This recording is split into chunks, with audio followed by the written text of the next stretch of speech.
Teaser release ಆಗಿದ ತಕ್ಷಣ WhatsApp ಅಲ್ಲಿ ಕಳಿಸ್ತಾ. ನಾನು ನೋಡಿದ ತಕ್ಷಣ ಅನ್ಕೊಂಡೆ ಓ ಚೆನ್ನಾಗಿದೆ ಟೀಸರ್, ನಾನು ಸಿನಿಮಾ ನೋಡ್ತೀನಿ. ಒಂದ್ ಟೀಸರ್ ಏನ್ ಕೆಲಸ ಮಾಡ್ಬೇಕು ಆ ಕೆಲಸ ಮಾಡ್ತೀನಿ. ನಾನು 2 ನಿಮಿಷ ನೋಡ್ದೆ, ಬಿಟ್ಟೆ, ಮುಗಿಸ್ದೆ, ಮುಂದಕ್ಕೆ ಹೋದೆ. ಬಟ್ ಇಂಟರ್ನೆಟ್ ಓಪನ್ ಮಾಡಿದಾಗ ನನಗೆ ಗೊತ್ತಾಗಿದ್ದು ಏನಿಲ್ಲ ಅದು 1000 ಜನ ಈ 2 ನಿಮಿಷ ಟೀಸರ್ ನ ತರ್ಕ ಮಾಡ್ತಾ ಇದಾರೆ. ಸರಿನಾ ತಪ್ಪ? 1-2-3 ಜನ ಅಂತೂ ಹೋಗಿ ವಿಡಿಯೋಗಳೇ ಮಾಡ್ಬಿಟ್ಟಿದ್ದಾರೆ. ಇದು ನಮ್ ಸಂಸ್ಕೃತಿ ಅಲ್ಲ, ಕನ್ನಡತನ ಅಲ್ವಂತೆ ಇದು. ಏನಕ್ಕೆ ಒಂದ್ ಸೆಕ್ಸ್ ಸೀನ್ ಇರೋದಕ್ಕೆ.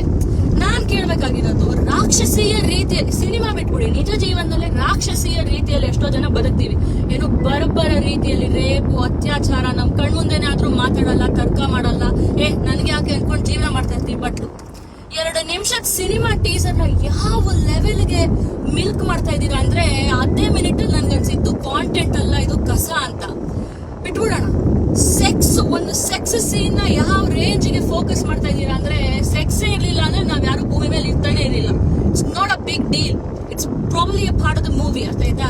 ಇನ್ನು ನಮಗೆ ಆ ಕಾರಲ್ಲಿ ಸೆಕ್ಸ್ ಮಾಡ್ತಾ ಇರೋದು ಯಶೇನಾ ಹೀರೋನೇನಾ ಅನ್ನೋದು ಗ್ಯಾರಂಟಿ ಇಲ್ಲ, ಒಬ್ಬನೂ ಗ್ಯಾರಂಟಿ ಇಲ್ಲ.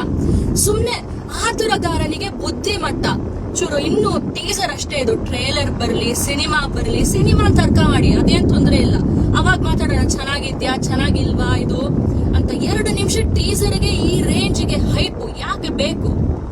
ಸುಮ್ನೆ ಕಾಂಟೆಂಟ್ ಇಲ್ಲ. ಇವಾಗ ಇಂಟರ್ನೆಟ್ ಎಲ್ಲರ ಹತ್ರ ಫ್ರೀ ಆಗಿದೆ ಅಂತ ಸಿಕ್ಕಿದೆ ಎತ್ಕೊಂಡು ಎಳೆಯೋದು. ಅದಕ್ಕೆ ಪರ ವಿರೋಧ ಒಪಿನಿಯನ್, ಒಂದು ಟೀಸರ್ಗೂ ಪರ ವಿರೋಧ ಒಪಿನಿಯನ್ ಮಾಡ್ತಾ ಇದೀವಿ ಅಂದ್ರೆ ನಾವು ಇನ್ನ ಯಾವ ಲೆಕ್ಕಕ್ಕೆ ಖಾಲಿ ಕೂತಿರ್ಬೋದು.